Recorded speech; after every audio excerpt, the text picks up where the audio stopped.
October 26, 2020, 1:45 a.m. A quiet farm in Niger. Motorcycles cut through the darkness, and armed men kicked down a door. This is the story of the deadly Nigeria rescue by the Navy SEALs. 6 kidnappers stormed the home of American missionary Philip Walton. Each carried a Kalashnikov rifle. They moved with purpose. They knew exactly where they were going. Walton handed over what cash he had, $40. It was not enough. They wanted more. When he could not give it, they took something worth far more. They took him. His wife watched as the motorcycles disappeared into the African night. By sunrise, those engines had crossed the border into Nigeria. By sunset, Walton had a price on his head. The ransom demand came 18 hours later, $1 million. But while the kidnappers believed they were in control, another machine had already started moving. At CIA headquarters in Langley, analysts began tracking the phone used for the ransom call. The National Security Agency shifted satellites overhead. Signals intelligence systems began triangulating cell phone pings across Niger's limited network. Each ping provided direction, speed, and movement patterns, including latitude and longitude, timestamps, and digital breadcrumbs. By October 28th, the signal went cold near the Nigerian border. But by then, other intelligence tools were already in play. Surveillance drones watched from above, and the Marine Special Operations Command had ISR assets in the sky. The kidnappers had made a mistake. They were still using the same phones, and that mistake gave American intelligence something priceless: time. At Dam Neck, Virginia, a secure phone rang. The call went to SEAL Team 6, also known as DEVGRU, specifically Silver Squadron.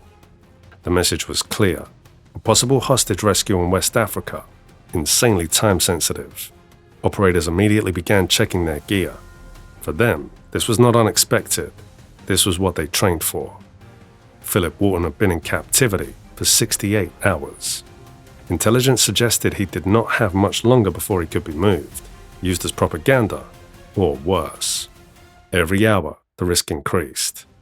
The intelligence package moved quickly up the chain of command, from Langley to the Pentagon, from Africa Command to the White House.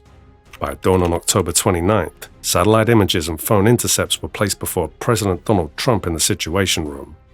The imagery was precise: 6 mud brick structures, 1 vehicle. Thermal imaging showed 7 heat signatures inside the compound, with 2 guards outside and 5 inside. Walton was believed to be among them. The NSA's algorithms analyzed voice patterns and studied background noise from phone calls. Even the Doppler shift from passing vehicles was measured. Billions of dollars of technology focused on 7 kidnappers using outdated phones. And then the decision. After 18 hours, President Trump authorized the rescue. The risk was considered acceptable. American lives were not negotiable. Aircraft began preparing at Naval Station Rota in Spain. 4 MC-130J Commando 2 aircraft, 4 CV-22 Osprey tilt rotors, and 1 AC-130J Ghost Rider gunship equipped with a 30mm cannon and a 105mm howitzer. Each aircraft required 21,000 pounds of fuel. SEAL Team 6's Silver Squadron, 30 operators strong, received their final briefing. They studied the compound layout, including every door, every wall, every corner. Guard rotations had been tracked for 48 hours. The kidnappers prayed 5 times a day. Those prayer windows created predictable vulnerabilities. But there was a problem. The helicopters couldn't land quietly. Rotor noise would alert the kidnappers, so the team would use a halo insertion, high altitude, low opening. That meant jumping from 25,000 feet. At that altitude, temperatures dropped to -40 degrees Celsius. Without oxygen, hypoxia sets in within minutes. The operators wore oxygen masks and specialized rigs weighing about 65 pounds. Each rig included a main parachute, a reserve chute, weapons, and equipment. On October 31st at 0230 hours, somewhere over northern Nigeria, the rear ramp of the MC-130J opened. Darkness, stars, nothing below. 30 operators stood in 2 lines, then a green light, and then they stepped into the void. They free fell at 126 miles per hour, nearly 20,000 vertical feet in about 2 minutes. Their helmet displays showed altitude and drift. GPS updated position every second. One mistake would mean missing the drop zone by miles. At 3,000 feet, they pulled their parachutes. Ram air canopies deployed in sequence. They steered toward the landing zone. Night vision revealed the compound 2.8 miles away. On the ground, a guard stood watch. He had no idea that 30 silent canopies descended through the sky. The SEALs landed in formation at 0247 hours. They collapsed their parachutes quickly and activated infrared strobes visible only through night vision. Then they moved. 3 miles of rough terrain separated them from the target. They moved in tactical formation: point man, flankers, rear security. Each operator watched a specific sector. Their weapons were optimized for close combat: HK-416 rifles with short barrels and suppressors to reduce sound, and infrared lasers invisible to the naked eye. Thermal drones overhead fed real-time updates. 7 heat signatures inside the compound. Then an 8th appeared, a motorcycle approaching from the east. The SEALs froze. The rider passed 200 meters away, unaware. At 0314 hours, they reached assault position. The compound wall was 8 feet high, topped with broken glass. Breaching charges were prepared carefully. Explosives are measured precisely to avoid collapse. Through thermal scopes, they confirmed positions: 2 guards outside, 5 inside, and somewhere among them, 1 American hostage. At 0315 hours, the breach charge detonated. In seconds, Silver Squadron flowed through the opening. The 2 exterior guards were neutralized before they could respond. The team split into sectors. Buildings 1 and 2 were cleared. Suppressors reduced muzzle flash but could not eliminate the crack of bullets. Time was critical. Reinforcements could arrive at any moment. Buildings 1 through 4 were cleared, 6 targets down, but no Walton. Then there was some movement inside Building 5. An operator kicked the door.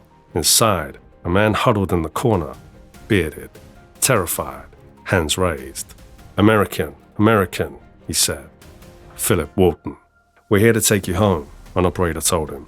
But 1 kidnapper had fled. Drone footage showed him running 300 meters away. The team leader made a decision to secure the hostage and not pursue. Outside, vehicles were mobilizing. Militants were reacting. RPG teams began positioning on rooftops. The extraction window was shrinking. That was when the AC-130 announced its presence. The 30mm cannon fired first. Technical trucks exploded. Then the 105mm howitzer fired, turning enemy positions into craters. The message was clear. This airspace was controlled. The Ospreys arrived in helicopter mode, creating a hurricane of dust. They landed briefly. Operators boarded with Walton. Small arms fire struck the aircraft's armor, but door gunners responded. Within 30 seconds, they were airborne. Within 2 minutes, they were beyond small arms range. Time on target, 11 minutes. 6 kidnappers were killed. 1 American was rescued, all with 0 US casualties. At 0342 hours, Philip Walton used a satellite phone to call his wife. The mission demonstrated the speed and precision of modern special operations: intelligence, air power, aviation, special operators, all synchronized. It also showed the scale of effort behind a single rescue. Satellites pivoted, analysts processed data, aircraft launched across continents, and fuel and logistics were calculated to the pound. And yet in the final moments, it came down to a small team moving quietly in the dark. SEAL Team 6 trains for years for missions like this. They rehearse entry and extraction. They practice parachute jumps in extreme conditions. They memorize building layouts. They operate under pressure, where seconds decide life or death. But no plan survives contact perfectly. There are always unknowns. That is why preparation matters. The Nigerian rescue was not random. It was built on intelligence, patience, and timing. It depended on the kidnappers' mistake of keeping their phones. It depended on quick political authorization. It depended on precise flying and disciplined shooting. And it depended on 30 operators stepping into darkness at 25,000 feet. In the end, the mission lasted minutes, but the planning spanned days. The training spanned years. For Philip Walton, it meant survival. For the Navy SEALs, it was another reminder of their role. When Americans are taken far from home, when time is short and danger is great, they may be called. They move fast, they move quietly, and when it is over, they leave as quickly as they came.